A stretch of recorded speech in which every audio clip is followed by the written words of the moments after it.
Assalamualaikum warahmatullahi wabarakatuh.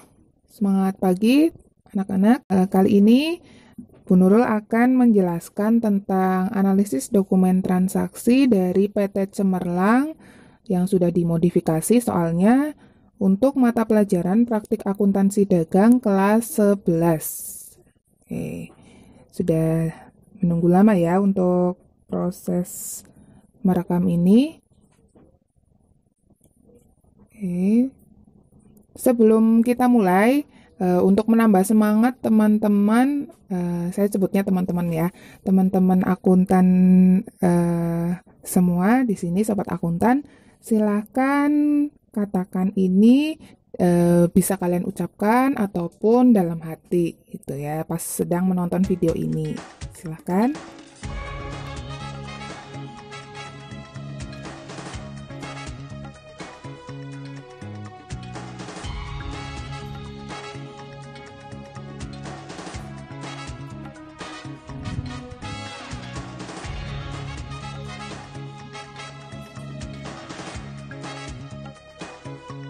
Ya, selamat belajar dengan enjoy. Ingat, dengan senyum dan tidak boleh memasang wajah cemberut ya. Meskipun kita di sini sedang melaksanakan kegiatan belajar di rumah gitu. Ya, sebelum kita masuk ke pembahasan, ini yang perlu kalian perhatikan dalam menganalisis studi kasus ya, kasus dalam akuntansi dagang. Ini bisa kalian garis bawahi ataupun kalian catat, kalian ingat-ingat. Ini terkait dengan termin pembayarannya. Kebetulan kalau di PT Cemerlang ini ketentuan pembayarannya terminnya sama 2/10 N/30. Kemudian ada keterlambatan pembayaran utang maupun piutang ya di sini 1%. Kemudian pengeluaran kasnya untuk 1 juta atau kurang itu menggunakan dana kas kecil, petty cash. Dengan sistemnya apa? Ini yang perlu kalian catat, ingat-ingat, sistemnya fluktuasi, sistem dana tidak tetap.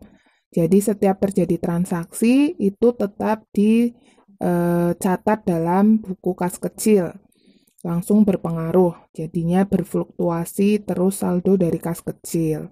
Lalu sistem pencatatannya menggunakan sistem perpetual. Jadi ada akun persediaan barang dagang, juga akun cost of goods sold atau harga pokok penjualan. Metode yang digunakan dalam penilaian persediaannya apa? Di sini adalah metodenya rata-rata. Kalau kemarin yang PT Mandiri kita sudah belajar FIFO-nya ya. Sekarang kita coba rata-rata. Kemudian ini juga perlu kalian pahami, neraca saldo awal periode. Kita fokus di akun kelompok utang. Nah, di sini akun kelompok utang ternyata ada akun payable, expense payable, PPN payable, dividen payable, Bank Mega Loan. Nah, ini di sini pasti seringnya kalau di sini muncul expense payable, PPN payable, dividen payable, nantinya selama bulan Desember itu akan terjadi transaksi yang berkaitan dengan akun-akun di sini, akun-akun utang yang akan dibayarkan. Jadi teman-teman jangan terkecoh nanti menggunakan debitnya akun beban, tapi ingat kita ada utang di bulan November terkait dengan pembayaran nanti di bulan Desember. Ini pengingat. Ini untuk pemetaan dokumen transaksi. Saya ini lagi ya, ingatkan lagi. Mari kita pahami bersama-sama. Ini contoh transaksi, ada banyak sebenarnya. Ini garis besarnya itu ada 10. Kemudian ada dokumen apa yang dibutuhkan, lalu jurnal apa yang dibutuhkan. Sini mulai dari penjualan tunai, penjualan kredit, dan retur penjualan.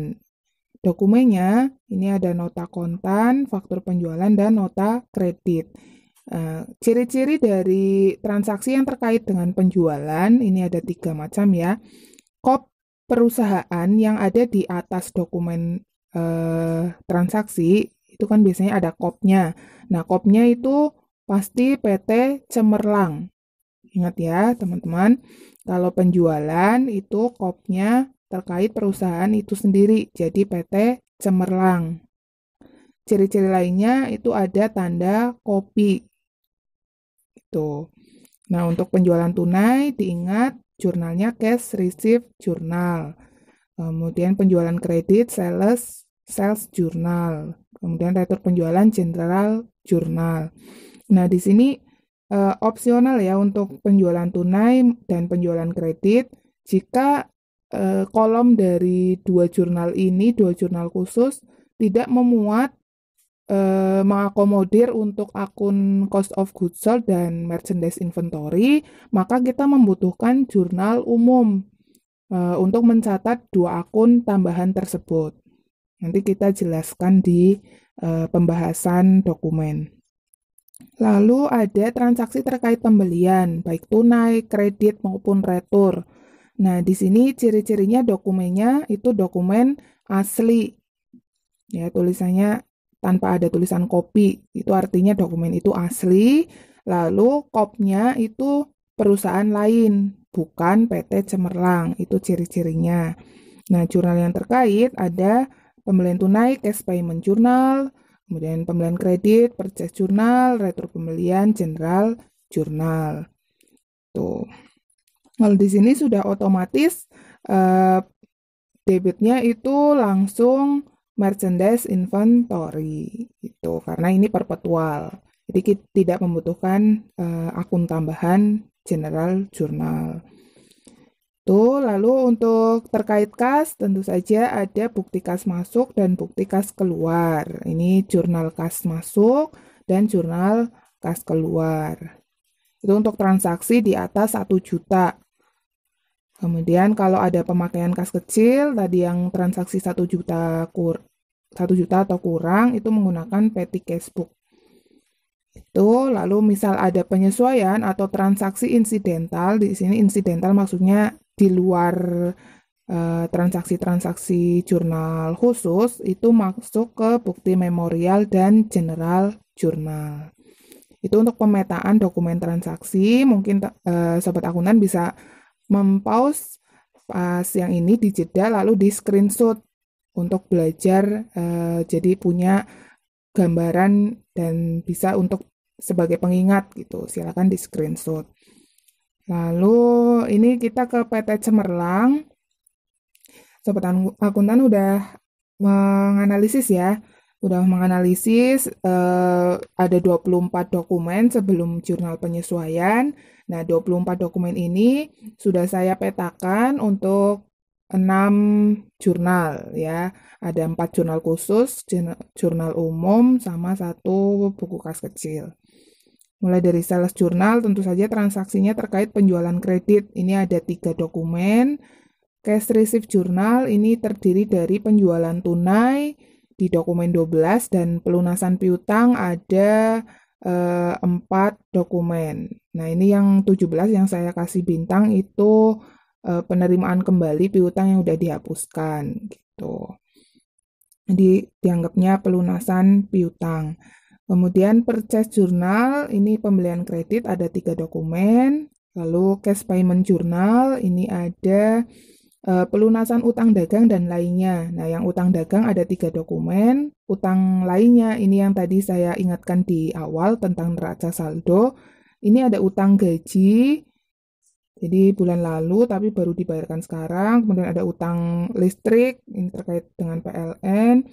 Sama juga biaya utang dari bulan lalu baru dibayarkan, PPN juga, dividen, lalu ada bank. Nah, ini akun yang didebit nanti kita akan bahas. Ini yang biasanya menjebak teman-teman kalau misal mau mengerjakan gitu. Kemudian general journal ini ada transaksi retur penjualan dan pembelian di dokumen 7 dan 11. Lalu untuk penjualan tunai dan kredit ini dibutuhkan untuk akun tambahannya. Nih ya, akun tambahannya ada cost of goods sold dan merchandise inventory. Yang terakhir ada petty cashbook, pemakaian kas kecil, ini ada 3 voucher, 3 dokumen. Nah, ini juga bisa Sobat Akuntan screenshot ya pas slide ini untuk mencocokkan dengan jawaban teman-teman sudah sesuai atau belum pemetaannya. Biasanya ini saya juga memetakan seperti ini digunakan untuk pemanasan kan, kalau misal kita di kelas ruang belajar kelas itu kita pemanasan dengan memetakan dokumen ini masuk ke jurnal apa, termasuk transaksi apa gitu. Ini kita belajar secara online dulu. Oke, mungkin itu dulu ya. Nah, selanjutnya di video kedua nanti akan saya bahas untuk 24 dokumen beserta akun-akun yang dibutuhkan. Gitu. Terima kasih. Wassalamualaikum warahmatullahi wabarakatuh.